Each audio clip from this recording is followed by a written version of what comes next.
them. All right. So I was in the Grapevine in Texas. I mean, no. I was in the Grapevine in California, and I was tired. I literally, there was like a little area like this over here. I laid down in the grass. I have a picture of it too, and I talked about it later. But I laid down in the grass, and I slept for 2 hours.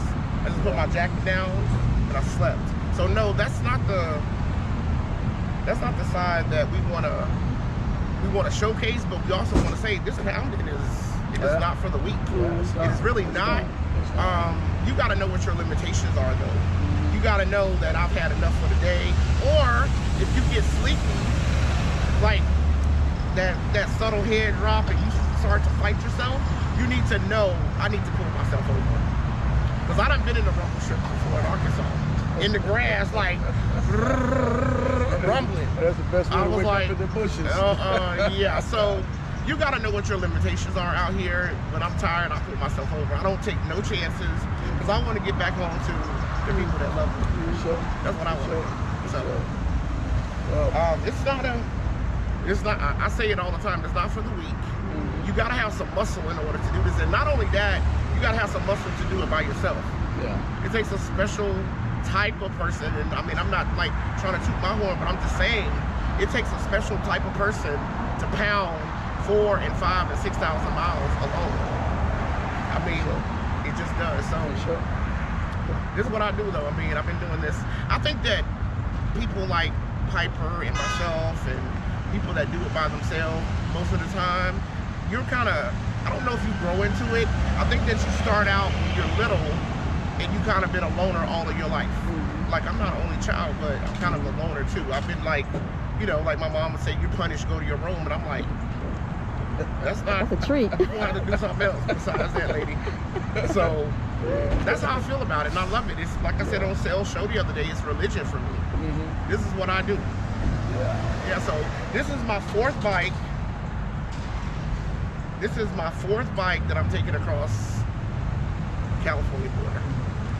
And probably my last. Oh, the last? Probably. I mean, I'll ride in between, but I mean, I feel like, you know, I'll be... Was there a certain type of inspiration for this ride? Or? I didn't even know it existed. The day that you and I spoke, I really don't even remember. Oh, I think I contacted you and I was like, so this 10 to the end, tell me about it or whatever. You gave me some stuff about it. I was like, okay. And I was seeing people that did it, and I was like, I hate challenges. And then you explained to me, it's not a challenge. It is not. It's just a ride, and it's an experiment. So I was like, okay, I can do that. So not really an inspiration, but more or less to challenge myself. Can I get this done? And then when you said 7 days, I was like, oh hell. I mean, that's easy then. So, and the biggest part about it, I've never had anybody take 7 days to do it, but the biggest part about it, what made me think about it, is that I want to be able to factor in breakdowns. I want to be able to factor in inclement weather. You know, you could be riding, and next thing you know, you're dealing with a hurricane situation, or you know, again, or maintenance issue. I want to be able to factor all those things in, because I think all of those things are teachable points as well. I thought about this yesterday for quite a while, and this might not be a factor, but for some people it might be. I think for a lot of people, when they're making that stretch, because it's like 22 or 2,300 miles, it's ways. A lot of people probably just go and do it fast. Because if you don't know somebody, like I know a lot of people on the road, I know a lot of people that I know, just period. A lot of people are probably like, if you think, okay, if you do it in 3 days there, 3 days back, and you don't know nobody, that's 6 hotel rooms. Oh yeah, that's a big bit. That's $90, $80 times 6.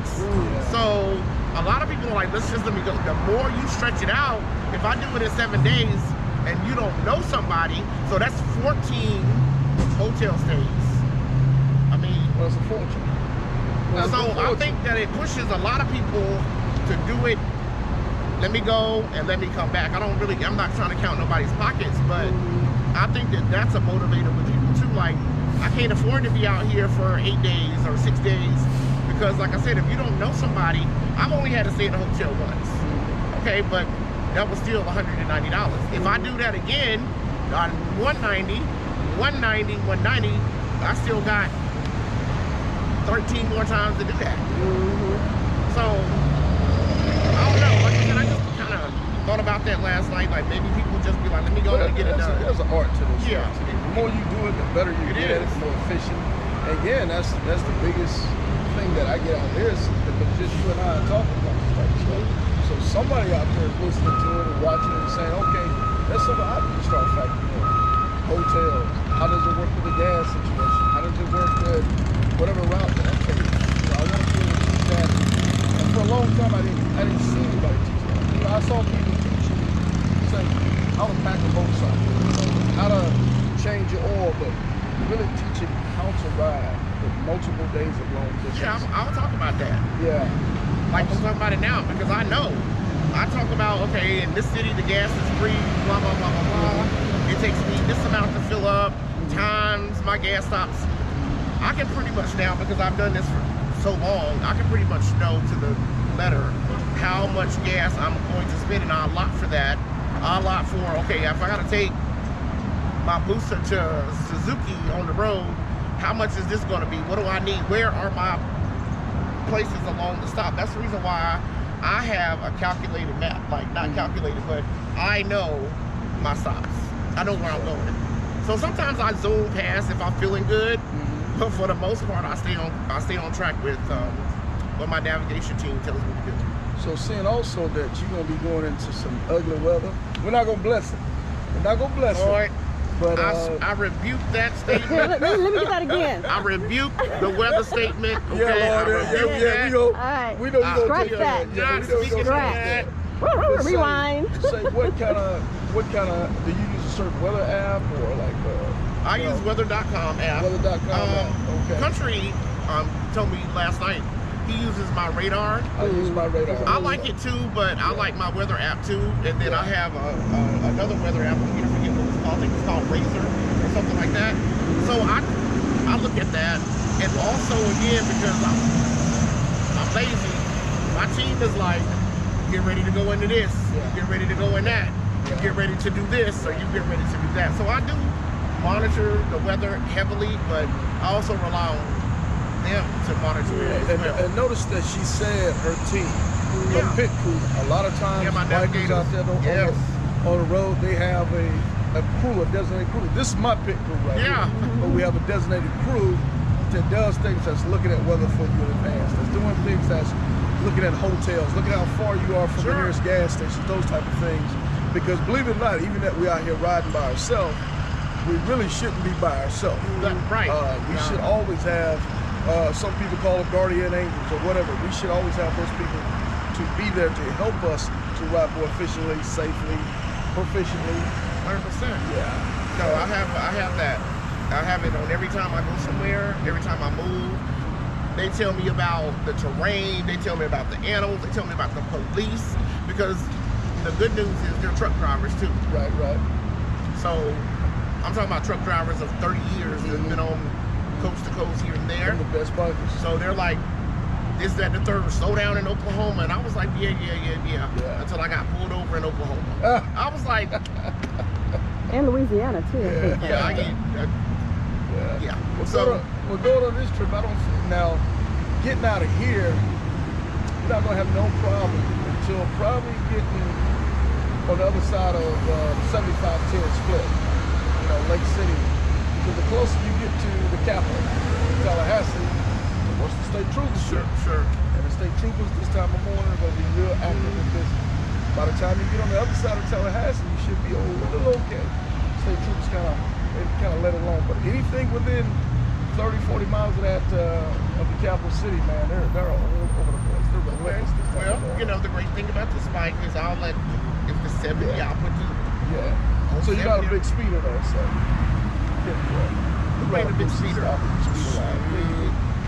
This bike right here, it's, you know, I mean, the only thing that I miss about being on my booster right now is the immediate roll-on speed. This don't have that. It's kind of like... Yeah, you got to put a little something on. Yeah, but other than that, I mean, still ain't gonna be able to. It's rather boring, actually. Sitting back, relaxing. Yeah, I'll be sitting back, but it's like, I feel like I ain't gotta do no work to get it done. I see you got your sippy cup holder. Yeah, you can't do all that with a Bussey. No, I cannot. Yeah.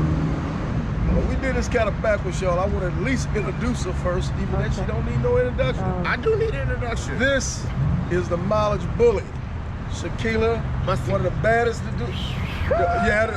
One of the baddest to do it. I'll let her introduce herself because she that kind of bad. So I'll let you tell us a little bit about your mama and what you get ready to do and how you gonna do it. Okay.